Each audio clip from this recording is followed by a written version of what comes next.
మీ business ఏదైనా మీ ఊర్లో promotion చేయాలంటే అది సుమన్ టీవీతోనే సాధ్యం. ఇప్పుడే సంప్రదించండి. నమస్తే, welcome to Suman TV. Annamayya district Ailrasivaripalli హరిజనవాడలో ఇప్పుడైతే మనం ఉన్నాము. 11 ఏళ్ల చిన్నారి పైన అఘాయిత్యానికి పాల్పడ్డాడు ఓ వృద్ధుడు. అతను ఇప్పుడైతే మరణించాడు. కాకపోతే ప్రసాద్ అనే ఒక యూట్యూబర్ ఉద్యోగం రీత్యా తన వైఫ్ తన హస్బెండ్ ఇద్దరు కలిసి కువైట్కి వెళ్ళారు. కాకపోతే ఆ చిన్న 11 ఏళ్ల పాపని బంధువుల ఇంట్లో వదిలిపెట్టి వెళ్ళారు. క్షేమంగా ఉంటుంది, జాగ్రత్తగా చూసుకుంటారు అనేసి. కాకపోతే ఇంట్లో ఉన్న సమయంలో ఒక వృద్ధుడు తాత వరుస అయిన వ్యక్తి ఆ చిన్నారి పైన అఘాయిత్యం చేశాడు. ఈ బాధ తట్టుకోలేని ఒక ప్రసాద్ వాళ్ళ నాన్నగారు అయితే కువైట్ నుంచి వచ్చి తనని చంపేసి తర్వాత మళ్ళీ కువైట్కి అయితే వెళ్ళిపోయారు. కాకపోతే తను మీడియా ముందు ఒప్పుకున్నాడు, నేను చంపేశాను, ఆ బాధ తట్టుకోలేక ఈ చిన్న పాపని చేతులతో పెంచాను, ఆ బాధ తట్టుకోలేక నా బిడ్డ మీద అలాంటి చేశాడని ఒక బాధతో తనైతే చంపడం జరిగింది. ఇప్పుడు పోలీసు వాళ్ళు కూడా కేసు అయితే ఫైల్ చేశారు. కాకపోతే ప్రసాద్ అనే వ్యక్తి వాళ్ళ ఇల్లు అయితే ఇది చూస్తున్నారు కదా. ఇప్పుడు ఇల్లు కూడా తాళం వేసింది, ఇంట్లో ఎవరు లేరు అని కూడా చెప్తున్నారు. ఇప్పుడు వాళ్ళ లైన్లో తీసుకుందాం, వాళ్ళు ఏం మాట్లాడతారు అనేది కూడా తెలుసుకుందాం. సార్, ఫస్ట్ నుంచి ఏం జరిగింది చెప్తారా? ఓకే మేడం, చెప్తాను మేడం. నాకు 11 సంవత్సరాల కూతురు మేడం. 11 సంవత్సరాల కూతురు అయితే పుట్టిన దగ్గర నుంచి మా అత్త మామ దగ్గరే ఉంది. అంటే మా భార్య అమ్మ నాయన దగ్గర వాళ్ళే చూసుకుంటా ఉంటారు. ఇంకా రీసెంట్ గా మా అత్త వాళ్ళ ఆర్థిక పరిస్థితి బాగలేక మా మతాలకైతే అప్పచెప్పి పోయేటికి అయితే వచ్చేసి వాళ్ళు అప్పచెప్పి వచ్చేటప్పుడు మేము అడిగినాం మా మరదల్ని, నువ్వు చూసుకుంటావా లేకపోతే మమ్మల్ని ఇంటికి వచ్చి మమ్మల్ని చూసుకోమంటారా? ఒక 4 నెలలకు, అంటే దగ్గరలో రంజాన్ ఉంది కదా, ఆ రంజాన్ వచ్చి మా బిడ్డను మేము చూసుకుంటామని అంటే లేదు నేను చూసుకోగలుగుతాను, మీరేం రావద్దు అని ఫస్ట్ మాకు నమ్మకం కలిగించింది. ఇంకా దాన్ని బట్టి సైలెంట్ అయిపోయినాం. చూసుకుంటారు కదా, సైలెంట్ అయిపోయినాము. నెక్స్ట్ ఇంకా అంటే కొద్ది రోజులు బాగానే చూసుకున్నారు. ఇంకా ఒక రోజు ఏం జరిగిందంటే, అంటే మా పాప అనేది నిద్రపోతా ఉంది అనమాట, మంచం పైన నిద్రపోతా ఉంది. ఈ మనిషి ఈ ఆంజనేయులు అనే అతను, అంటే లక్ష్మి వాళ్ళ మామ, వాళ్ళ భర్త తండ్రి. ఇతను వచ్చేసి మా కూతురు నిద్రపోయే చూసి అంటే బట్టలు తీసేసినాడు. బట్టలు తీసేసి పట్టుకోరా అని చాట పట్టుకొని, అంటే అరుస్తాదని ఇట్లా నోరైతే మూత పెట్టేసినాడు, అరుస్తాదని పట్టుకోరా అని చాట పట్టుకొని. ఇంకా మా కూతురికి మెలకు పిలిచి గట్టిగా మర్తల్ని పిలిచింది, బుజ్జమ్మ అని పిలిచింది. బుజ్జమ్మ అని పిలిస్తే అప్పుడు వచ్చి దగ్గరికి తీసుకొని, అంటే జరిగింది చూసింది, కల్లారా చూసింది. ఫస్ట్ మా మర్తలే చూసింది, మాదిరి పిలిచినాక.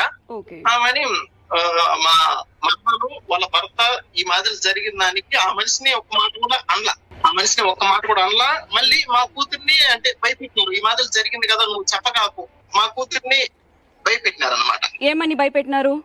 నువ్వు చెప్పొద్దు, తాత ఈ మాదిరి చేశాడు కదా, నువ్వు మీ అమ్మ నాయనతో చెప్పొద్దు, మీ అమ్మ నాయనతో చెప్పొద్దు అని గట్టిగా వాళ్ళు కోపంగా మా కూతురుతో మాట్లాడేసరికి భయపడింది. తర్వాత మా మరదలు మా భార్యకి ఫోన్ చేసి, మా ఇంట్లో పరిస్థితి బాగలేదు, నీ బిడ్డను చూసుకుంటే వసద్దు నాకు లేదు, నువ్వు వచ్చి నీ బిడ్డను తీసుకెళ్ళు. నేను ఇంటికి పంపించేసిన, కువైట్ నుంచి ఇంటికి పంపించేసిన. బిడ్డను నా ఇంటికి తీసుకొని వచ్చింది. ఇప్పుడు మీరు ఉండాలి కదా, అది ఆ ఇల్లు మా ఇంటికి తీసుకొని వచ్చింది. ఓకే, మా ఇంటికి తీసుకొచ్చిన తర్వాత నా కూతురిని అడిగింది, అసలు ఆ ఇంట్లో ఏం జరిగింది, వాళ్ళిద్దరు ఏమన్నా కొట్లాడుకొని నిన్ను పంపించేసినారా, వాళ్ళ ఇంట్లో ఏమన్నా సమస్యలా, అసలు నేను ఎవరికి చెప్పను, నేను అమ్మను కదా, నాతో చెప్పు, నేను ఎవరితో చెప్పను అని నా కూతురిని నా భార్య అడిగింది. అప్పుడు నేను మాదిలా నిద్రపోతా ఉన్నాను, ఆంజనేయుల తాత ఉండేసి మాదిలా నోరు మూత పెట్టేసి నన్ను పట్టుకున్నాడు. ఇక్కడ నెక్స్ట్ ప్రైవేట్ పార్ట్ దగ్గర అట్లా ఆ మాదిలో పట్టుకున్నాడు. నేను భయపడిపోయినాను, ఉద్యమకు చెప్పినాను, నేను అప్పుడు ఇద్దరు మొత్తంలో ఉండాను అని నా భార్యతో చెప్పింది. నాకు కూడా అప్పుడు తెలిసింది ఇది విషయం అని. బాబా ఈ మాదిరి నాకు చెప్పింది, బాబా ఈ మాదిరి అంటే మన బిడ్డను ఈ మాదిరి చేసినారు, చేశారనే తల్లికి ఓకే మనము డైరెక్ట్ గా వెళ్ళకూడదు, వాళ్ళ పైన గొడవకి వెళ్ళకూడదు. మనకి బిడ్డకి ఈ మాదిరి జరిగింది, ఓకే ఆ బిడ్డకి చెప్పి భయపెట్టినారు, మనం ఈ మాదిరి డైరెక్ట్ గా వెళ్ళకూడదు, మనము చట్టపరంగా వెళ్దాం. మనకు ఓగులు వారిపల్లి పోలీస్ స్టేషన్ ఉంది కదా, మనము చట్టపరంగా వెళ్దాం. నేను మా భార్యను పోలీస్ స్టేషన్ పంపించి ఈ మాదిరి జరిగిందని వీడియోతో కూడా ప్రూఫ్ వాళ్ళకు చూపించింది. తర్వాత వాళ్ళని అయితే పిలిపించినారు, ఎవరిని మా మరతల్ని వాళ్ళ భర్తని ఈ మాదిరి చేసిన అతను. ఈ మాదిరి జరిగి నాకు వాళ్ళు ఒక్క దెబ్బ కూడా అసలు కొట్టకుండా ఇది 2 మాటలు తిట్టి ఏదో సెటిల్మెంట్ చేసేసినట్టు మమ్మల్ని పంపించేసినారు. తర్వాత వాళ్ళని కూడా పంపించేసినారు. ఇంకా సరేలే, ఇంకా చట్ట ప్రకారం ఏది జరిగితే అది. ఇంకా పోలీసు వాళ్ళు ఏం చెప్పినారంటే మీ బిడ్డ జోలికి రాలేదే మేము మాట్లాడినాము అని చెప్పేసరికి సరే ఏది జరిగితే జరిగింది మా మంచి కోసమే కదండి మేము గమ్మలు వచ్చేసినాము. ఆడికి అయిపోయింది. ఇంకా మా భార్య మరుసటి రోజు కోయట్కి రావాలి. మరుసటి రోజు కోయట్కి రావాలా. ఆ రోజు సాయంకాలము అంటే మా మరదలు మా భార్య సైడ్ బంధువులకు ఫోన్ చేసి మా మామ మా అక్క కూతుర్ని మాదిరి చేసి ఓబులారిపల్లి స్టేషన్ లో కంప్లైంట్ ఇచ్చింది. మేము దాన్ని డబ్బులు కట్టి కంప్లీట్ అనేది కొట్టేపిచ్చి మేము బయటకు వచ్చినాము. మేము డబ్బులు కట్టినాము.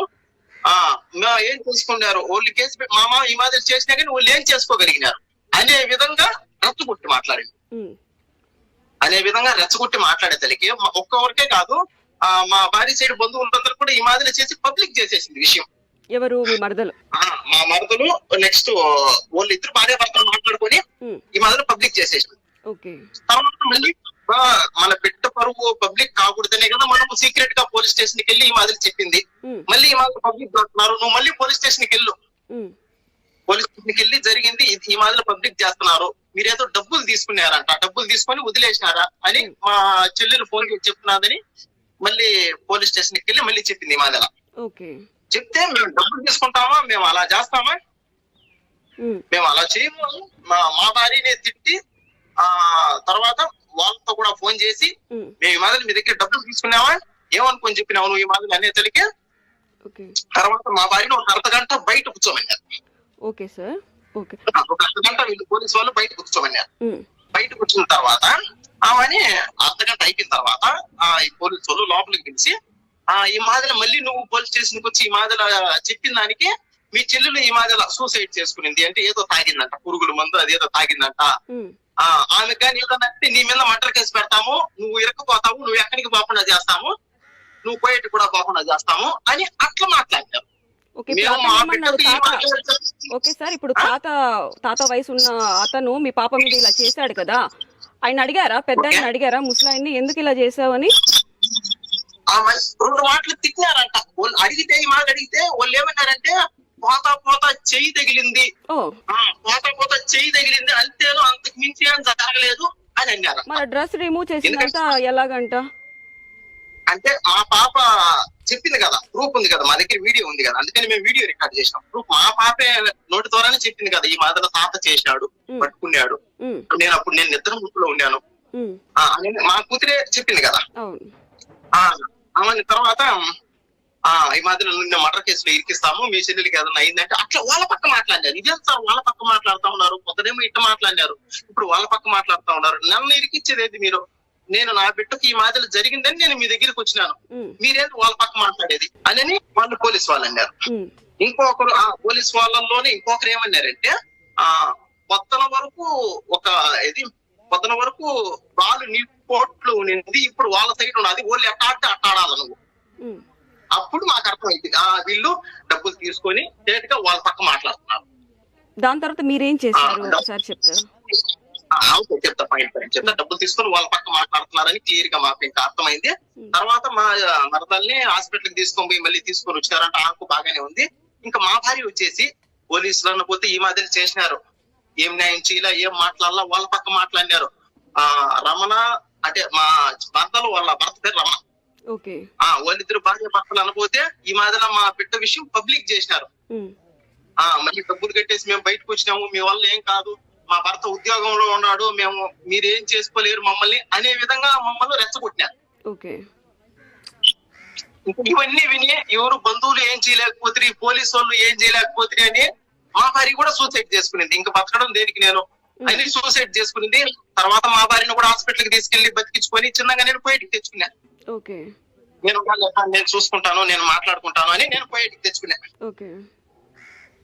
నేను పోయేటికి తెచ్చుకున్న తర్వాత అంటే మా మరదలు పబ్లిక్ చేసేసింది కదా, బిడ్డ విషయం పబ్లిక్ చేసింది కదా, అంటే బంధువులకు తెలిసి ఈ మాదిరి మీరు ఏం చేయలేదా, వాళ్ళేమో మీరు మాదిరి అంటే డబ్బులు కట్టించుకొని బయటకు వచ్చినారు, ఏం చేయలేదా అని అట్లా ఉంటే అసలు సమాధానం చెప్పలేకపోయింది నేను ఒక తండ్రిగా.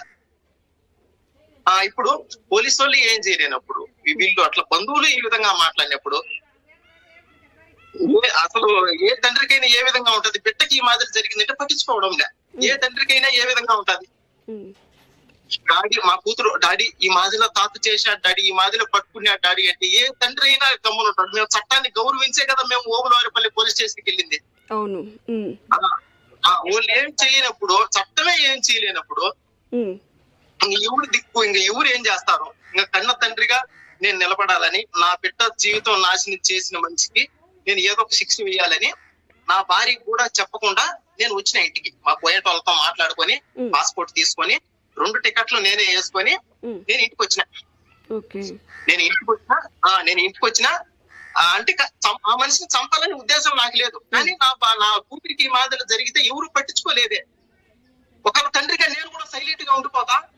ఇంకొకరు వస్తారు, ఒకరు నా బిడ్డలో ప్రాణమే తీసేస్తారు. అప్పుడు దిక్కివరు. ఇంకొక మాట పోలీసులు అన్నారు. అంటే 2వ సూరి నా భార్య వెళ్ళినప్పుడు మీ కూతురికి ఏం జరగలేదు కదా, ఏం చచ్చిపోలేదు కదా. ఎవరు అనిందమ్మా? పోలీసు వాళ్ళు ఓబులవారి అంటే 2వ టిప్ వెళ్ళింది కదా.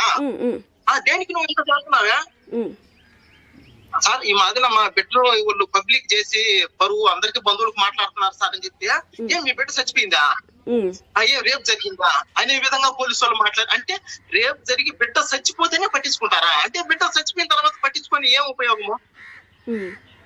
బిడ్డ చనిపోయిన తర్వాత పట్టించుకొని ఏం ఉపయోగం?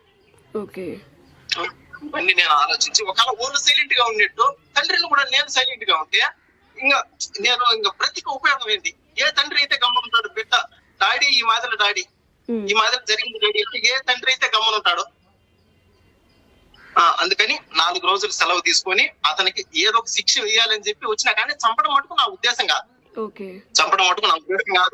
నేను చేయాలని గురించి చేసినా మళ్ళీ రిటర్న్ నేను బయటకు వచ్చినాక ఈ మాదిరి అతను చనిపోయినాడని తెలిసింది. ఒకవేళ పొరపాటు జరిగింది, తప్పు నాది ఒప్పుకున్నా, నేను చేసినాను. నేను చేయడం వల్ల అతను చనిపోయినాడు. ఏం చేసినారు మీరు? అంటే నేను వచ్చిన ఒక 2 అతను కోమా లేకపోయేలాగా ఒక 2 దెబ్బలు కొట్టాలనుకున్నా. పొరపాటున ప్రాణం పోయింది. ఇంకా ప్రాణం పోయిన బాధ్యత నాది, నేను ఒప్పుకుంటున్నా. నా ద్వారానే ఒక 2 దెబ్బలు కోమా లేకపోయేట్టుగా కొట్టాలనుకున్నా. కానీ చంపడం మటుకు నా ఉద్దేశం కాదు. నా వల్లే ప్రాణం పోయింది కాబట్టి బాధ్యత నాదే. దీంట్లో ఎవరు మా ఊర్లో సంబంధం గానీ, మా భార్య సైడ్ లో సంబంధం గానీ ఎవరు లేదు. పూర్తి బాధ్యత నాదే. ఓకే, నెక్స్ట్ ఇంకా 2 దెబ్బలు వేసొద్దాం అనుకున్నా. వేసిన తర్వాత నేను వచ్చేసిన పోయి కూడా వచ్చేసిన తర్వాత నాకు న్యూస్ తెలిసింది ఈ మధ్యలో అతను చనిపోయినాడు. ఓకే, తర్వాత నేను నిర్ణయం తీసుకున్నా. ఓకే, నేను లొంగిపోవాలా, ఖచ్చితంగా లొంగిపోవాలి. ఎందుకంటే మా పోయేట వాళ్ళతో మాట్లాడుకోవాలా, మళ్ళీ ఇండియాకి పోయి లొంగిపోవాలా, రాను పాను టికెట్లు చూసుకోవాలా. ఇట్లా 1.5 రోజు గడిచిపోయింది. ఎందుకంటే రాను పాను టికెట్లు చూసుకోవాలి కదా రావాలంటే. ఒక రోజు ఫుల్ ఉన్నాయని ఒక రోజు వాడికి లేట్ అయిపోయింది. 2వ రోజు టికెట్లు చూసుకొని నేను వచ్చినది, నేను ఒప్పుకున్నా. అది నేనే చేసినాను, తప్పు నాది. ఆ బిడ్డకు జరిగింది. ఎవరు పట్టించుకోకపోవడం వల్ల నేను ఈ నిర్ణయం తీసుకోవాల్సి వచ్చింది. ఎవరు ఈ పోలీసు వాళ్ళు కానీ మా మర్దాల గురించి వాళ్ళు పబ్లిక్ చేసినారు. మేము డబ్బులు కట్టేసి బయటకు వచ్చినాము, మీ వల్ల ఏమవుతుంది అన్నట్టుగా మాట్లాడినారు. ఇంకెవరు ఏ తండ్రి అయినా ఏ విధంగా గమ్మునుంటారు? చట్టపరంగా జరగకపోయా ఇంక ఏ తండ్రి అయితే గమనుంటాడు. అందుకని నా జీవితం పోయినా పర్వాలేదు, నేనేదో ఒకటి చేయాలా. కానీ ప్రాణం తీసే ఉద్దేశం మటుకు నాకు లేదు. కానీ జరిగిపోయింది కాబట్టి బాధ్యత నాది. సెల్ఫీ వీడియోలో మీరు ఇదే చెప్పారు, నా బిడ్డకు జరిగిన అన్యాయం కోసమే నేను ఇలా చేశాను అని కూడా చెప్పారు. అవును మేడం, ఇంకే ఉద్దేశం లేదు. నా బిడ్డకు జరిగింది వీళ్ళు పట్టించుకోకపోవడం వల్ల వీళ్ళు డబ్బులు తీసుకొని వాళ్ళ సైడ్ మాట్లాడినారు. మళ్ళీ నా భార్య పైన నువ్వు పోయేటికి పోకుండా నీ పైన కేసు పెడతామని అంటారు. అది వాళ్ళు ఆ మాదన చేయడం వల్ల నేను ఈ నిర్ణయం తీసుకోవాల్సి వచ్చింది. వాళ్ళు అనేది కరెక్ట్ గా వర్క్ చేసింటే, అతన్ని ఏదో 2 దెబ్బలు కొట్టి బాగా మా జోలికి రాకుండా భయపెట్టింటే, వాళ్ళ దగ్గర డబ్బులు తీసుకోకుండా మా పాటికి అసలు ఏం అటు అయిపోయింది, క్లియర్ అయిపోయింది, అంతా బాగుండు. వాళ్ళు అలా చేయకుండా వాళ్ళ దగ్గర డబ్బులు తీసుకొని వాళ్ళ సైడ్ మాట్లాడి ఇంత వరకు దీన్ని తీసుకొని వచ్చినారు. ఇంత జరిగిన తర్వాత మేడం నా జీవితం పోయింది, మా బిడ్డ పరువు పోయింది, ఊర్లో పైసనం అయిపోయింది, అన్ని జరిగి ఇంత జరిగిన తర్వాత నాకు మటుకు బ్రతకాలని లేదు మేడం. అలా ఎందుకు అంటున్నారండి? అలా అనకూడదు కదా. మీ పాప కోసమే చేశారు కదా మీరు. ఇప్పుడు నేను బతకను అంటే ఏంటండి అది? పాప కోసమే చేసా మేడం, కానీ చంపాలని నా ఉద్దేశం కాదు. ఓకే. అతను చంపాలని నా ఉద్దేశం కాదు, కానీ జరిగిపోయింది, పొరపాటు జరిగిపోయింది. కానీ చంపిన తర్వాత నాకు మటుకు బతకాలని లేదు మేడం. నాకు ఎంతో లైఫ్ ఉంది. నాకు యూట్యూబ్ ఛానల్ కూడా ఉంది, ప్రసాద్ కోయిట్ యూట్యూబ్ ఛానల్ ఉంది. యూట్యూబ్ చేసుకుంటా ఉన్నా, కోయిట్ మీ ఇంట్లో భార్య ఏం వర్క్ చేస్తా చేస్తున్నారు? ఉన్నా. మీ భార్య ఉన్నారా మీ దగ్గర? ఏడుస్తున్నది మేడం. ఒకసారి ఇవ్వండి. నేను చచ్చిపోయి నాకేదన్నా అయితే నీతో పాటు నేను చచ్చిపోతానని ఏడుస్తా ఉంది. ఒక్కసారి మీ వైఫ్ కి ఇస్తారా? మా ఏడవద్దండి. హలో మేడం, మేడం ఇక్కడ చూడండి, ఫస్ట్ మీరు ధైర్యంగా ఉండండి. ఎందుకు ఏడుస్తున్నారు? ఏడవద్దండి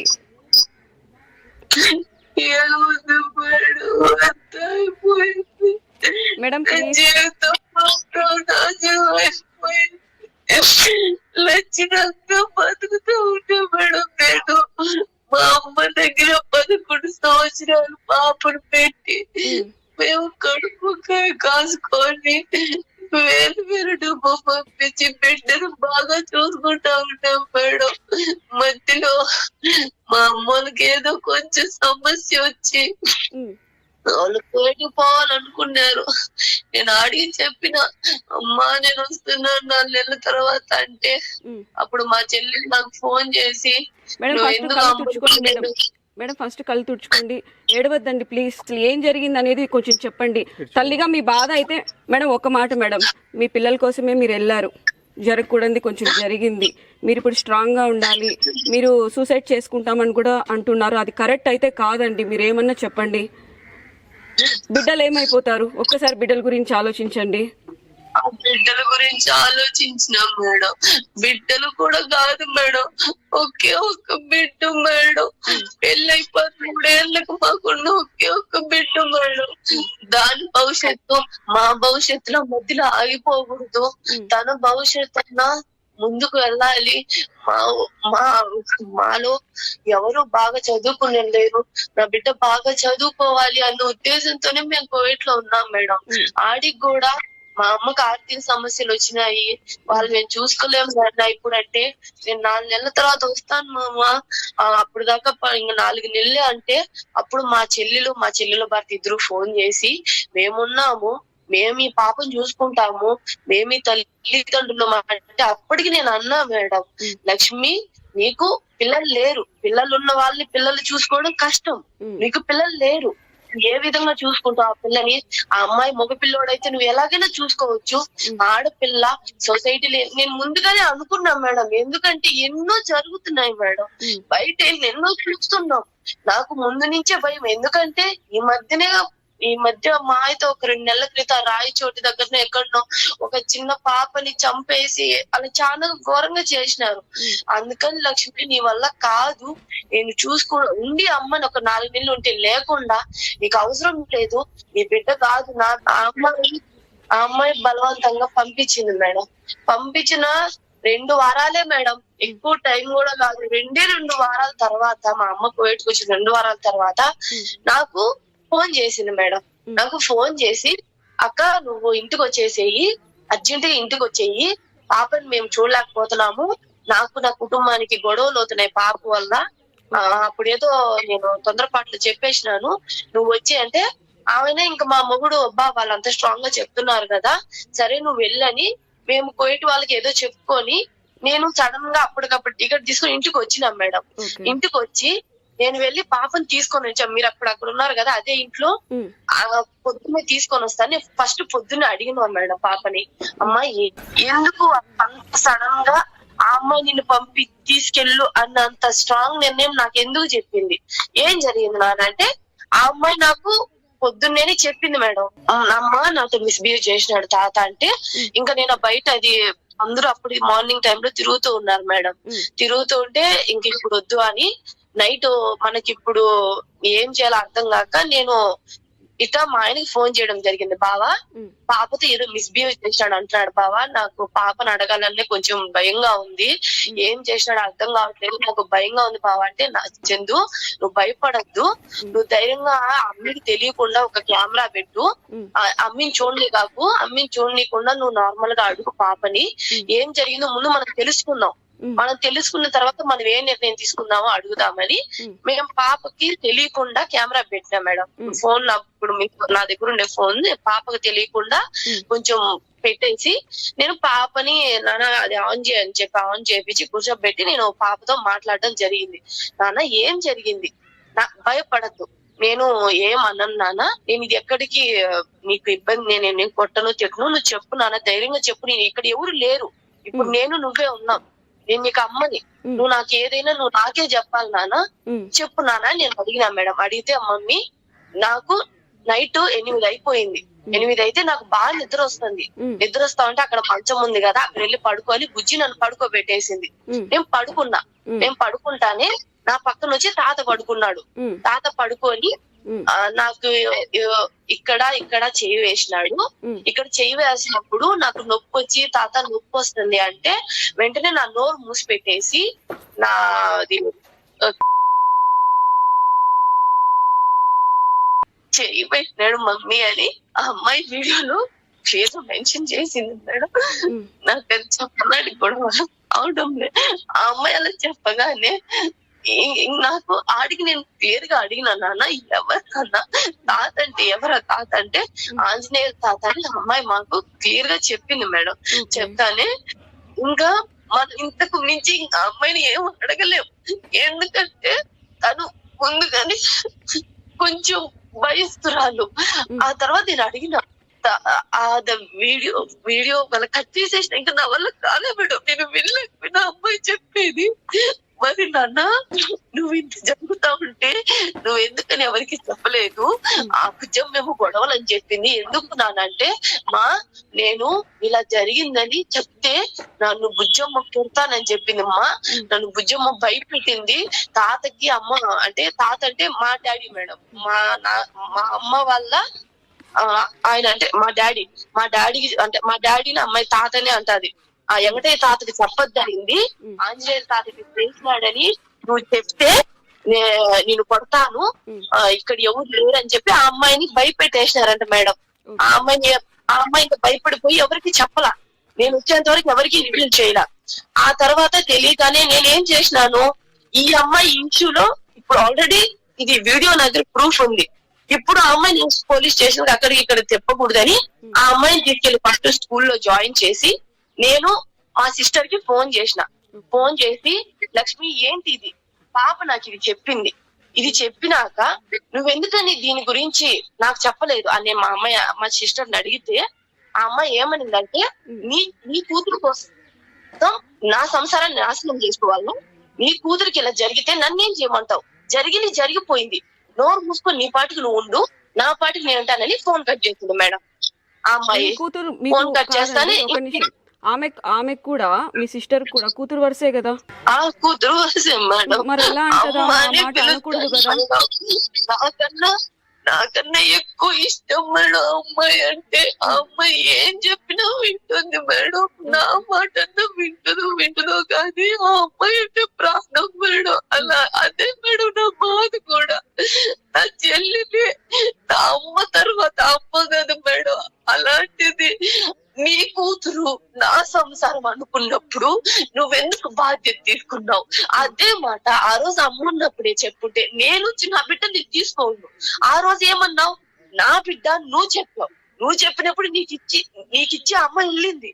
2 వారాలు జరిగింది. కనీసం మీ మావయ్య నన్న ఒక్క మాట, ఏం మావయ్య నా బిడ్డ అయితే ఒకట, నా అక్క బిడ్డ అయితే ఒకట, నా బిడ్డని ఎందుకు ఇలా చేసినావని నువ్వు గాని నీ మొగుడు గాని ఒక్కరన్నా ఒక మాట అడిగినారా? అడగలేదు.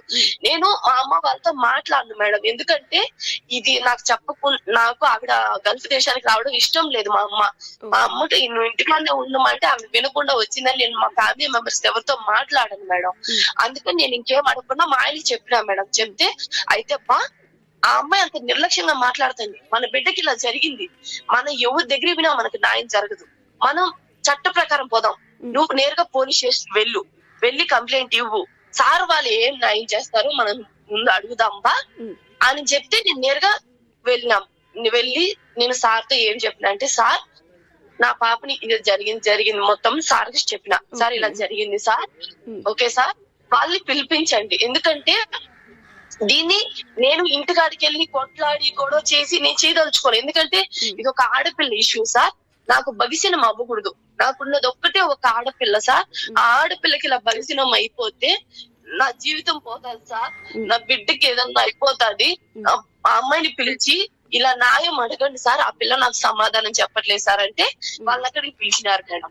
పిలిచిన తర్వాత ఆ అమ్మాయిని మీరు ఆ అమ్మాయి జోలికి వెళ్ళగాకండి, ఈ ఇష్యూ బయటికి సార్ కూడా చెప్పినాడు మేడం, ఎస్ఐ సార్ కూడా చెప్పినాడమ్మా, ఈ ఇష్యూ బయటికి రానివ్వకండి, మీరు ఎవరితో చెప్పకండి, ఆ అమ్మాయి ఎవరికి తెలియకూడదు అనుకుంటుంది, దీన్ని ఇక్కడ మానేసేయండి, మీ పాటికి మీరు వెళ్ళండి ఆ అమ్మాయికి అని చెప్పి అతను ఏం మాట్లాడలా మేడం, నా ఎదురుగా కూడా ఏం అనలా.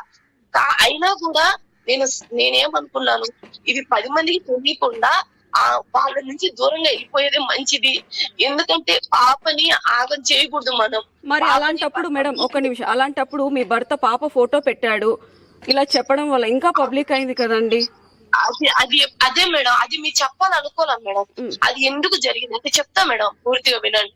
ఆ తర్వాత నేను ఇంటికి వచ్చేసిన మేడం, ఎందుకంటే అక్కడ సార్ వాళ్ళు చెప్పింది న్యాయం అనుకుని నేను ఇంటికి వచ్చేసిన మేడం, ఎందుకంటే ఆడపిల్ల ఇష్యూ మనం బయటికి తేకూడదని వచ్చేసిన మేడం. ఇంటికి వచ్చిన తర్వాత ఇంకా ఆ పిల్ల ఏం చేసిందంటే, మా చెల్లెలు మా రిలేటివ్స్ ఎంత మంది ఉన్నారు ప్రతి ఒక్కరికి ఫోన్ చేసి జరిగింది మొత్తం చెప్పింది మేడం. తర్వాత మాకు తెలిసిన ఒక రిలేటివ్ అక్కడనే హైదరాబాద్లోనే వేరే మనిషి ఉన్నాడు మేడం, నేను వాళ్ళ ఇంట్లోనే ఉన్నా మేడం, అతనికి ఫోన్ చేసినప్పుడు స్పాట్ లో నేను ఉన్నా మేడం, అక్కడే ఉంటే అతను ఫోన్ లిఫ్ట్ చేసి స్పీకర్ ఆన్ చేసినాడు మేడం. ఆన్ చేయగానే అతను ఏం చెప్పింది, ఆ అమ్మాయి ఏం చెప్పిందంటే, వాళ్ళు కేసు పెట్టారు, కేసు పెడితే మేము పోలీస్ వాళ్ళకి అంతో ఇంతో డబ్బులు ఇచ్చేసి కేసు లేకుండా మాట్లాడుకుని వచ్చేసినాం, సెటిల్మెంట్ చేసుకుని వచ్చేసినాం. వాళ్ళు కేసు పెట్టారు కానీ వాళ్ళు ఏం చేయలేకపోయినారు. అవును జరగాల్సింది జరిగింది కానీ ఏం చేయగలిగినారు మమ్మల్ని ఏం చేసుకోలేరు. నా భర్త ఉద్యోగంలో ఉన్నాడు, నేను ఎంత కాడికైనా పోతా. చెప్పాలనుకుంటున్నారు సార్, న్యాయం విషయానికి వస్తే న్యాయం జరగదు మేడం. మేము న్యాయం కోసం వెళ్తే పోలీస్ స్టేషన్కి వెళ్తే న్యాయం జరగలే కదా ఇంత కాడికి వచ్చింది, న్యాయం జరగలేదనే కదా. ఇదంతా జరిగిన తర్వాత బ్రతకాలనే మటుకు లేదు మేడం, న్యాయం జరగదు. జరిగేటువంటి ఇంత నిర్ణయం దేనికి తీసుకోవాల్సి వస్తుంది, నేను ఇంత నిర్ణయం దేనికి తీసుకోవాల్సి వస్తుంది. బ్రతకనంటే నేను కూడా నా భర్త దగ్గర చచ్చిపోతాం మేడం. ఎటు నా బిడ్డ భవిష్యత్తు పోయింది, నా భర్త భవిష్యత్తు పోయింది, మేమిద్దరం కలిసి ఆత్మహత్య చేసుకుని చనిపోతాం మేడం. ఎందుకంటే నిర్ణయాలు తీసుకోకండి, న్యాయం చేయండి సార్ అంటే నన్ను బయట పెట్టి ఆ అమ్మాయి ఏదో పురుగుల మందు తాగిందని చెప్పి ఆ సార్ వాళ్ళు ఏమన్నారంటే నీ మీద కేసు పెడతాము, ఏం జరిగింది మీ పాపకి కేవలం టచ్ చేసినాడు అంతేను, అక్కడేం. Excuse me madam, madam madam మీరు సూసైడ్ చేసుకుంటాను ఇదంతా చాలా తప్పు మేడం, మీరు అలా మాట్లాడకూడదు, మీరు అలా మాట్లాడడం చాలా తప్పు. ఒకసారి మీరు సూసైడ్ అటెంప్ట్ చేశారని మీ భర్త చెప్తున్నారు, మీరు మళ్ళీ ఇలా చెప్పడం కరెక్ట్ కాదండి. కోసమే పోలీస్ స్టేషన్ ఎక్కినా మేడం. మేడం మీరు అలాంటి నిర్ణయాలు తీసుకొని మేము ఇక్కడే సూసైడ్ చేసుకుంటాము అనడం కరెక్ట్ కాదు. ఒక్కసారి నేను చెప్పేది వినండి ప్లీజ్. మేము ఇతనికి తెలియదు మేడం, మాకు తెలియదు మేడం అతను చనిపోయినాడని. కోవిడ్కి రాగానే మాకు అంతలోనే ఇన్ఫర్మేషన్ వచ్చింది మేడం. అప్పుడు ఈయన లొంగిపోతానని వస్తున్నాడు మేడం. వస్తా ఉంటే మళ్ళీ police sir SI sir phone చేసి ఏం చెప్తున్నాడంటే, మీరు వితిన్ 1 hour లో మీరు కానీ రాకపోతే మీ పాప బట్టలు కూడా తీసి పోలీస్ స్టేషన్ ఎదురుగా కూర్చోబెడతాం. ఎవరు అనిందన్నమాట అని SI sir madam. SI sir phone చేసి నా పాప బట్టలు ఊడదీసి పోలీస్ స్టేషన్ ఎదురుగా కూర్చోబెడతాను అన్నాడు మేడం. ఈయన లొంగిపోయిన ఏ న్యాయం జరగదు మేడం, వీటికన్నిటికీ పరిష్కారం ఆ చావే మేడం. సార్ నమస్తే సార్. సార్ నమస్తే సార్, మేము సుమన్ టీవీ నుంచి మాట్లాడుతున్నాం sir. Sir Suman TV Annamayya district sir. అన్నమయ్యనా? ఏం పేరమ్మా? సార్ పల్లవి సార్. ఏమంటున్నారమ్మా వాళ్ళు మర్డర్ చేసేసి అనవసరంగా వాళ్ళు వచ్చేసి ఏం జరిగిందో పోలీసుల ముందు చెప్పమంటే ఏమి చెప్పకుండా వాళ్ళు ఇప్పుడు వాళ్ళైతే మేము సూసైడ్ చెప్పండి మాట్లాడండి. ఏమంటున్నారమ్మా వాళ్ళు? సార్ మేము సూసైడ్ చేసుకోవడానికి రెడీగా ఉన్నాము, ఒక ప్లేస్ లో ఉన్నాము, మేము ఇప్పుడు చేసుకోవడానికి సిద్ధంగా ఉన్నాము అని చెప్పి చెప్తున్నారు. మేము ఆపడానికి ప్రయత్నిస్తున్నాం సార్, ఇలా చేసుకోవడం కరెక్ట్ కాదని నేను చెప్తున్నాను వాళ్ళకి. అంటే వాళ్ళు ఎక్కడ ఉన్నారంటమ్మా? సార్ ప్లేస్ అడిగితే చెప్పట్లేదు సార్, ప్లేస్ అడుగుతున్నాను చెప్పట్లేదు సార్. అంటే వాళ్ళు ఫోన్ లో ఉన్నారమ్మా లేకపోతే ఆడియోలో వీడియోలో ఉన్నారా? సార్ వీడియోలో ఉన్నారు సార్ వాళ్ళు. అంటే మనకు కోవిడ్ ఉన్నట్లున్నారా మన ఇండియాలో ఉన్నట్లున్నారా? సార్ లొకేషన్ అయితే బ్యాక్గ్రౌండ్ ఒక వాల్ మాత్రమే కనిపిస్తుంది. నేను వాళ్ళని ఆపడానికి ట్రై చేస్తున్నాను, సూసైడ్ చేసుకోవద్దండి అని చెప్పేసి. వాళ్ళైతే మాత్రం వినట్లేదు, నా మాట ఎంత చెప్పినా వినట్లేదు. మీకు కాల్ చేశారమ్మా వాళ్ళు? సార్ అవును సార్, మాకు కాల్ చేశారు సార్ వాళ్ళు. ఎప్పుడు సార్ నైట్ కాల్ చేశారు. నైట్ కాల్ చేసి మా బిడ్డకి ఇట్లా అన్యాయం జరిగింది, వాట్సాప్ లోను లేకుంటే అన్నిట్లోనూ స్ప్రెడ్ అయిపోయింది, మా పాపకి ఇలా చిన్న పాప కదా అని చెప్పారు. మేము అప్పటి నుంచి ఆపడానికి ట్రై చేస్తున్నాం సార్. స్ప్రెడ్ చేసింది వాళ్ళే కదా, మా పోలీసులు స్ప్రెడ్ చేయలేదు, పబ్లిక్ చేయలేదు, మీడియా చేయలేదు, స్ప్రెడ్ చేసిందే వాళ్ళే కదా. కరెక్టే అండి. ఇప్పుడు మీరు వాళ్ళకి ఏం చేసుకోవద్దండి అని ఒకసారి చెప్తారా వాళ్ళకి? అంటే మాకు ప్రశ్నకు వస్తే నేను చెప్పగలుగుతామా నేను? ఓకే సార్, నేను చెప్తాను. మీరు ఇచ్చినా కూడా మీరు మీ నెంబర్ నుంచి నాకు కలిపినా కూడా నేను కూడా చెప్తానమ్మా. Okay sir. అయితే సార్ వాళ్ళ లైన్ లోనే ఉండారు, ఒకసారి చెప్పండి సార్. ప్రసాద్ గారు, ప్రసాద్ గారు సార్ లైన్ లో ఉన్నారు, ఒకసారి మాట్లాడండి. చెప్పాను క్లియర్ గా, వస్తాను సార్, రేపు వస్తాను సార్. నువ్వే యూట్యూబ్ లో అన్నింటిలో పెట్టేసి పాప అనవసరం స్ప్రెడ్ చేస్తా ఉన్నావు. సరే ఓకే, బిడ్డ ఆవేదన ఉంటుంది, మేము కూడా కాదని గౌరవిస్తాం. మీరు వచ్చి ఇంత జరిగింది సార్ అని చెప్తే దాన్ని బట్టి మేము కూడా దాన్ని బట్టి మీకు ఏం చేయాలో చేయగలుగుతాం తప్ప వీళ్ళని ఇబ్బంది పెట్టాలి ఇంకోటి మేమైతే పోలీసు కానీ వీడియో కానీ ఎవరు కూడా స్ప్రెడ్ పెట్టేసి నువ్వే స్ప్రెడ్ చేస్తున్నావు. నువ్వు రావాలి, చెప్పండి, 100% మీ వరకు మేము న్యాయం చేయగలుగుతాం. అది ప్రసాద్. ఓకే సార్, ఎందుకంటే కరెక్టే మీరనేది కూడా పాయింటే, కానీ వాళ్ళు ఇలా చేయడం వల్ల నేను ఇలా చేయాల్సి వచ్చింది. కానీ పొరపాటు జరిగిపోయింది, నా వల్లే ప్రాణం పోయింది, నేను కూడా తప్పు చేశాను సార్, లొంగిపోతాను సార్ అని నేను వీడియో పెట్టినా. ఎందుకంటే ఈ మాదిన నేను తెలుసు, కానీ ఇలా నేను చెప్తేనే కదా ఈ పబ్లిక్ తెలిసేది. ఇలా చెప్తేనే కదా నేను 10 మందికి తెలిసేది. ఒకవేళ ఇప్పుడు నేను వస్తాను, నాకు ఎవరు సార్ నమ్మకం? వాళ్ళు ఇలా జరిగిందంటేనే వాళ్ళ దగ్గర ఏదో అమౌంట్ ఏదో తీసుకొని వాళ్ళని పంపించేశారు. ఇంతది నేను చేసిన తర్వాత ఆరోపణలు పోలీసు వాళ్ళకి చేయొద్దు. నీకు పోలీసు వాళ్ళు అమౌంట్ తీసుకున్నారని చెప్పేసి ఎవరు చెప్పారు చెప్పు? సార్ నేను చెప్తా సార్, నేను విన్నా సార్. ఆ అమ్మాయి ఫోన్ చేసి మా పెద్దయ్యకి ఫోన్ చేసి ఆ అమ్మాయి క్లియర్ గా చెప్తుంది సార్, వాళ్ళు కేసు పెట్టినారు, మా మామయ్య ఇలా చేసినాడు, వాళ్ళు కేసు పెట్టినారు, మేము పోలీసులకి డబ్బు ఇచ్చి మేము కేసు లేకుండా మాఫీ చేసుకొని బయటకు వచ్చేసినాం. వాళ్ళు ఇంతకు మించి మమ్మల్ని ఏం చేయలేరు. వాళ్ళు ఎక్కడికి పోయినా మేము ఏదైనా చేయగలిగే స్టామినా మా దగ్గర ఉంది. ఎందుకంటే మాకు ఉద్యోగం ఉంది, నేను నా భర్త యాడికైనా పోరాడతాం అని అంటే అడిగారు సార్. కాదమ్మా, వాడి పాపకు జరిగినప్పుడు నువ్వు ఎందుకు రియాక్ట్ అవ్వట్లేదంటే, నాకు పాప కన్నా నా సంసారం ముఖ్యం. నా మామకి ఏదైనా బగిసనం అయిపోతే నాకు సంసారం ముఖ్యం, నేను బయట పెట్టుకోను. ఆయన్ని ఎవరు? మా యొక్క కూతురు. ఆయన్ని జీవితం ఏమైతే నాకెందుకు అని అనింది సార్.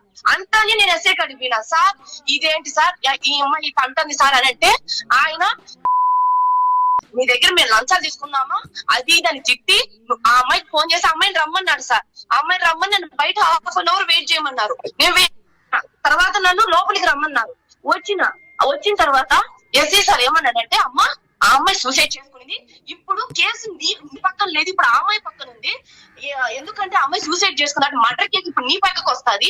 నేను కువైట్కి పోను, నీ పాస్పోర్ట్ ఎక్కడ, నీ టికెట్ ఎక్కడ, అవి తీసుకోనరా, నువ్వు ఇంకా కువైట్కి పోలేవు, నీ భర్తను కూడా ఇంటికి పిలిపించేస్తాము, నీ మీద మర్డర్ కేసు ఫైల్ అవుతాది. ఆ అమ్మాయి కోర్టులో బాల్ ఉండాలి. ఆ అమ్మాయి ఎక్కడదంటే అక్కడ పోయి పడతావు నువ్వు. ఇప్పుడు ఆ అమ్మాయి చెప్పేంత వరకు నేను కువైట్కి కూడా పోనీయము.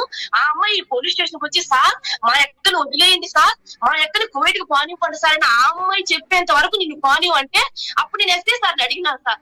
కాదు సార్, ఇలా నా బిడ్డకు జరిగింది సార్, మీరు లంచం తీసుకున్నారని ఆ అమ్మాయి మరిగా అంటుంది సార్, మరి మీరు దీనికి ఏం చెప్పకుండా ఆ అమ్మాయి ఏదో సూసైడ్ చేసుకున్నాను ఆ అమ్మాయి తరఫున మాట్లాడుతున్నారు ఏంటి సార్ అని అంటే, అప్పుడు ఆ సార్ ఏమన్నాడంటే, లంచం తీసుకున్నామో తీసుకోలేదో అది పక్కన పెట్టు, మీ అమ్మాయి రేప్ జరగలేదు, మీ అమ్మాయి ఏం చనిపోలేదు, మీ అమ్మాయిని కేవలం టచ్ చేశాడంటేను దానికి నువ్వు ఇంత ఆడంతం చేస్తున్నావు.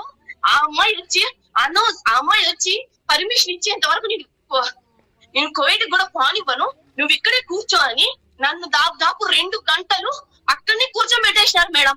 కనీసం బయటికి కూడా రానివ్వలేదు. ఆ కాంపౌండ్ వాల్ దాటి బయటికి మా చంద్రకళ ఎస్ఐ గారే మా తల్లి కంప్లైంట్ ఈ తల్లి కేసు పెడతామని చెప్తే, సార్ మా కేసులు వద్దు ఏమొద్దు, కంప్లైంట్ ఇవ్వద్దు ఏమొద్దు సార్, మా బిడ్డ జోలికి రాకుండా మాత్రం చేయాలని చెప్పేసి మాత్రం చెప్పినా లేదు. అది కరెక్ట్ చెప్పమ్మా. చెప్పినా సార్. సార్ పబ్లిక్ చేయగాకండి సార్. ఫస్ట్ సార్ మీకు ఏం కావాలంటే బిడ్డ పోలీసు వాళ్ళు అన్యాయం చేశారు తల్లి. మేము కూడా ఉన్నాం కదా పైన, నేనున్నా, ఈశ్వర్ గారు ఉన్నారు, సార్ వాళ్ళు అందరూ ఉన్నారు. ఒక మాట చెప్పాలి కదా, మీకు ఇంత నాలెడ్జ్ ఉంది, పబ్లిసిటీ ఉంది కదమ్మా. ఒక మాట వచ్చి మాకు తెలియజేయాల్సిన బాధ్యత ఉంది కదమ్మా. మీరు అక్కడ కరెక్టేనా? సరే జరిగింది, నాకు జరిగిన దాంట్లో సరే చేయడానికైనా మీరు ఇద్దరు వస్తారు. ఏం జరిగిందో ఒకసారి విషయంగా చేద్దామని ఉంటే ఈ విధంగా ఇట్లా మళ్ళీ ఇట్లా చేయడం కూడా కరెక్ట్ గా చెప్తారు నువ్వు కానీ ప్రసాద్ గారు. మేము ఫస్ట్ కేసు పెడితే మా బిడ్డ పరువు పబ్లిక్ అవుతాది అని అనుకుని ఈ మాదిరి జరిగిందని చెప్పేదానికి వెళ్ళాం. ఫస్ట్ ఈ మాదిరి జరిగింది నాలెడ్జ్ ఉంది, గౌరవంగా వస్తాను సార్ అని చెప్పేసి ఏమో ప్రసాద్ ఏం జరిగిందో వచ్చి అసలు నీ వర్షం ఏముందో మాకు తెలియదు, దాని ప్రకారం నీ వైపు న్యాయం ఉంటే 100% మేము న్యాయం చేస్తాము అని కూడా చెప్పాను కదా. సరే వస్తాను సార్ అని చెప్పినావు, ఈ రోజు మార్నింగ్ వస్తానన్నావు, వాస్తవం నిన్న వస్తానని చెప్పినావు, రాలేదు. ఈ రోజు వస్తాయో అనుకున్నా, ఈ రోజు రాలేదు. కంప్లైంట్ ఇస్తున్నా సార్. నాకు నేను కంప్లైంట్ ఇవ్వడానికి వచ్చినా సార్, కేసు వద్దు సార్. ఎందుకంటే నా బిడ్డ భవిష్యత్తు నాశనం అయిపోతుంది. 10 మందిలోకి వస్తే 10 మందిలోకి రాకుండా న్యాయం చేయండి సార్. వాడి మాదిరిగా చేస్తాడని మాకు బాధగా ఉంది సార్. నా బిడ్డ ఇంత పచ్చిగా చెప్తుంది సార్. మీరు వీడియో కూడా వినండి సార్. ఆ అమ్మాయి నిర్లక్ష్యంగా మాట్లాడుతుంది సార్. మాకు న్యాయం చేయండి సార్ అని మీ దగ్గరికి వస్తే మీరు వాడిని ఏం మాట్లాడకుండా వాడు కుంటోడు గాని వాడు ముసలోడు గాని ఎందుకులే ఫోన్ మా అన్నారు. అప్పటికి కూడా సరే ఇంకా నేను ఇక్కడ ఏం జరగట్లేదు, నేను ఏం పోరాడలేను అని చెప్పి నేను మౌనంగా ఉన్నా సార్. 10 మందికి తెలిస్తే బగిసిన వాళ్ళు మౌనంగానే ఉన్నా.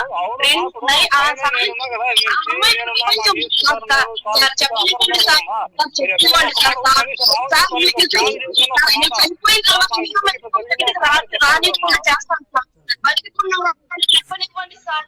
సార్ వినండి సార్, రెండోసారి నేను చెప్పినా సార్, సార్ నాకు కేసు కావాలి, నాకు కేసు కావాలి సార్. నీ కేసు తీసుకోమ్మా, నీ కేసు ఏం లేదు, నీది కేవలం పట్టుకున్నాడు అంతే. ఇప్పుడు నీ కేసు కన్నా ముఖ్యంగా ఆ అమ్మాయి కేసు ఎత్తుకుంటాం. ఆ అమ్మాయి మీద మర్డర్ కేసు పెడతాది. నువ్వు ఆ అమ్మాయిని ఏంటది ఆ అమ్మాయి వాళ్ళ మామయ్య ఏం చేయకపోయినా ఆ అమ్మాయి మీద ఆరోపణ చేయడం వల్ల ఆ అమ్మాయి ఆత్మహత్య చేసుకోవాలని చూసింది. ఇప్పుడు ఆ అమ్మాయి చేసిన ఇష్యూ జరిగితే ఆ అమ్మాయి బిడ్డ కేసు ఎత్తుకుంటాం కానీ నీ కేసు ఆడికి రాదు. ఎస్ఐ సార్ చెప్పినాడు సార్.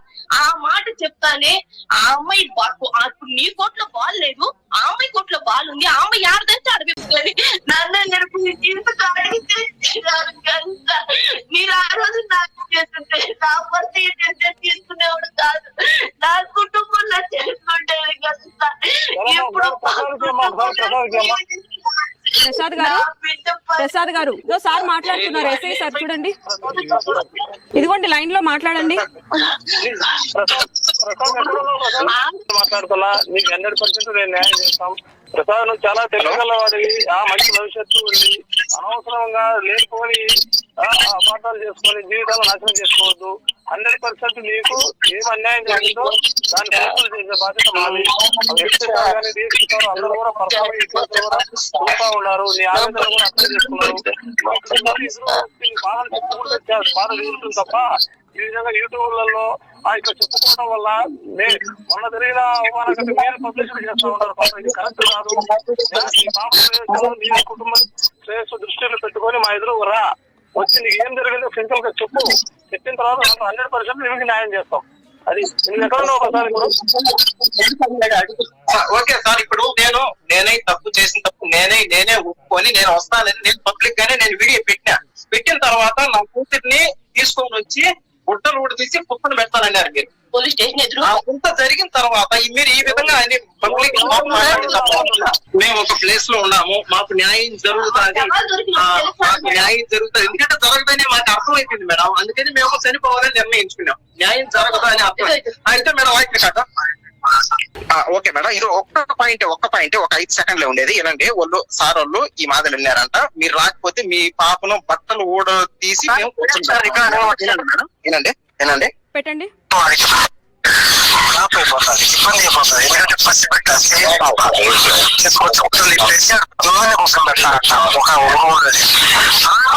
అదే మేడం, గుట్టలు ఊడ తీసి అందరినీ ఒకటే రూమ్ లో కూర్చొని పెడతారంట. మా పాపకు ఇలా జరిగింది అని మేము కంప్లైంట్ ఇస్తే మా పాపను గుడ్డలు ఊడ తీసి ఇంకేం న్యాయం చేస్తారు మేడం మాకు?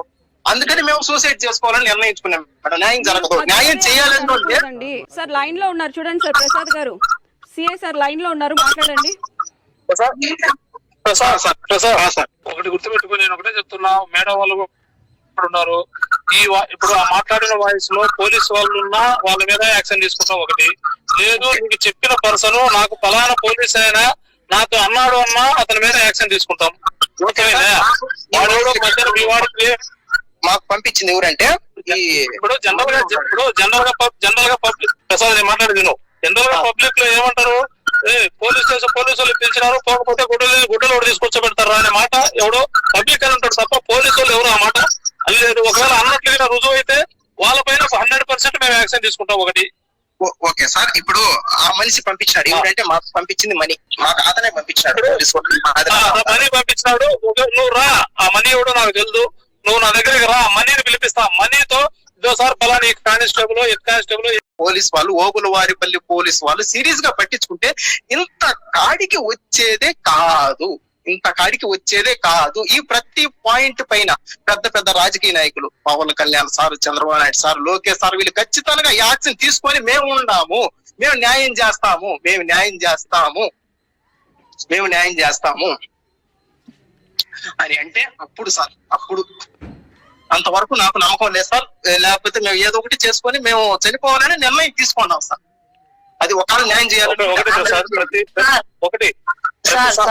ప్రతి సమస్యకు చావు అనేది ఒక పరిష్కారం కాదు సార్. నిజమే సార్, ప్రతి సమస్యకు చావు పరిష్కారం కాదని నా భర్త నేను ముందుగా ఆలోచించి పోలీసుని ఆశ్రయించిన. మనము ఒక తప్పు చేసి మనం చావు పోయినామంటే మనం నిజంగా మనం తప్పు చేసిన వాళ్ళమనే దానికి వెళ్ళిపోతుంది. నీ వైపు న్యాయం ఉంది వచ్చి సార్ ఇప్పుడు చెప్పిన వాళ్ళు మీడియా పరంగా నా భర్త ఉద్దేశం సోషల్ మీడియాలో చంద్రకళ చెప్పేదినమ్మా సార్ చెప్పేది వినండి ఫస్ట్. చెప్పేదినమ్మా చంద్రకళ, నువ్వు మీ అక్క చెల్లెలు ఆవేశంగా మాట్లాడుకున్న మాటలతో కుటుంబాలను తీసుకోవద్దమ్మా, అది తప్పుడు నిర్ణయము. ఆవేశపడద్దు, మీకు అన్యాయం జరిగింది, సోషల్ మీడియా పరంగా కూడా పోయినారు, దాని పరంగా మా ఎదురుగా వచ్చి జరిగింది రాతపూర్వకంగా. ఇప్పుడు కూడా మీ చెల్లెల మీద ఇస్తావో ఇంకొకరి మీద ఇస్తావు, ఇప్పుడు కూడా ఇవ్వచ్చు, ఇవ్వు కంప్లైంట్ ఇవ్వు, కేసు కట్టి మేము విచారణ చేసి యాక్షన్ తీసుకుంటాం. కానీ చచ్చిపోతానంటే అది పరిష్కారం అయితే కాదు. మనం తప్పు చేయకూడదు. ఫస్ట్ ఒక బిడ్డ ఉంది, ఏం న్యాయం చేసుకున్నట్లు ఏం న్యాయం చేస్తారు సార్, ఏం న్యాయం చేస్తారు సార్? పోయి నా బిడ్డ పరువు వెనక న్యాయం అంటే ఏం కావాలి చెప్పమ్మా, న్యాయం అంటే ఏం కావాలి చెప్పు. తీసుకురాగలుగుతారా? పోయిన నా భర్త జీవితాన్ని వెనక తీసుకురాగలుగుతారా? పోయిన నా సంసారాన్ని వెనక తీసుకురాగలుగుతారా? మీరు చేయగలిగే న్యాయం. ఇప్పుడు న్యాయం అంటే న్యాయం అంటే ఏం కావాలి చెప్పు, న్యాయం అంటే ఏం కావాలి చెప్పు, నువ్వు చెప్పు. ఇలాంటి పరిస్థితి తల్లిదండ్రులకి రాకూడదు చంద్రకళ. ఈ మాదిరిగా మా చావులతో మా కుటుంబం పోయినట్టు ఏ కుటుంబం పోకూడదు. నా భర్త చనిపోవాలి, ఎందుకంటే మేము చనిపోయిన శవాన్ని చూడాలంటేనే భయం సార్. అలాంటిది మేడం ఒక్క నిమిషం, మేడం మేడం ఒక్క నిమిషం ఆగండి మేడం. వాళ్ళు ఈ మాదిరి చేయడం వల్ల నేను ఈ మాదిరి చేయాల్సి వచ్చింది. కరెక్టేనండి, ఇప్పుడు చెప్తున్నారు కదా, మీరు స్టేషన్ కి రండి మీకు న్యాయం చేస్తామని చెప్తుంటే మీరు అది ఎందుకు వినిపించుకోవట్లేదు? అప్పటి నుంచి చూస్తున్నా చనిపోతాం అంటున్నారు. ఇది కరెక్ట్ కాదు ప్రసాద్ గారు, మీది కరెక్ట్ కాదు. చంద్రకళ గారు మీరు కూడా ధైర్యంగా ఉండండి. వాడికి శిక్ష పడేలాగా మన న్యాయం చూసుకోండి మేడం. అంతకు మించి మీరు మాకు చేసిన న్యాయం ఏం లేదు. నా భర్తకు నా బావా లొంగిపోదామంటే నా భర్త బాగా నువ్వు లొంగిపోబ్బా, నువ్వు లొంగిపోయేందుకంటే నువ్వు ప్రాణం తీసినావు కాబట్టి నువ్వు లొంగిపోతే నా భర్త ఒకటే చెప్తున్నాడు, నేను పోయిన ప్రాణాన్ని నేను తీసుకురాలేనబ్బా. సార్ రాజంపేట అయ్యల్ రాజు గారి పల్లె హరిజనవాడలో చూసాం కదా, ప్రసాద్ గారిని ఇంతసేపు కన్విన్స్ చేస్తూనే ఉన్నాం, మీరు సూసైడ్ చేసుకోవద్దండి, నేను ఒక పక్క చెప్తున్నాను, అలాగే సిఐ సార్ కూడా మీకు ఏమి కాదు మీకు న్యాయం చేస్తాము అని ఎంతగానో చెప్తున్నారు. అయినా కూడా వినకుండా నేను సూసైడ్ చేసుకుంటాను అని చెప్తున్నారు. ఎంతగా ఏడుస్తుంది వాళ్ళ భార్య అంటే, మా పాపకు జరిగిన అన్యాయం ఎవరికి జరగకూడదు అని కూడా చెప్తున్నారు. ప్రతి ఒక్కరు కూడా ఈ వీడియోని స్పందించి ఇప్పటికే వీడియోలు కూడా పెడుతున్నారు. వాళ్ళ తల్లిదండ్రులు చేసింది కరెక్టే అని కొంతమంది అంటున్నారు, ఇంకొంతమంది చట్టాన్ని వాళ్ళకి అప్పచెప్పాలని ఇంకొంతమంది అంటున్నారు. ఏది కరెక్ట్ ఏది రాంగ్ అనేది ఇప్పుడు మీరే నిర్ణయించాలి.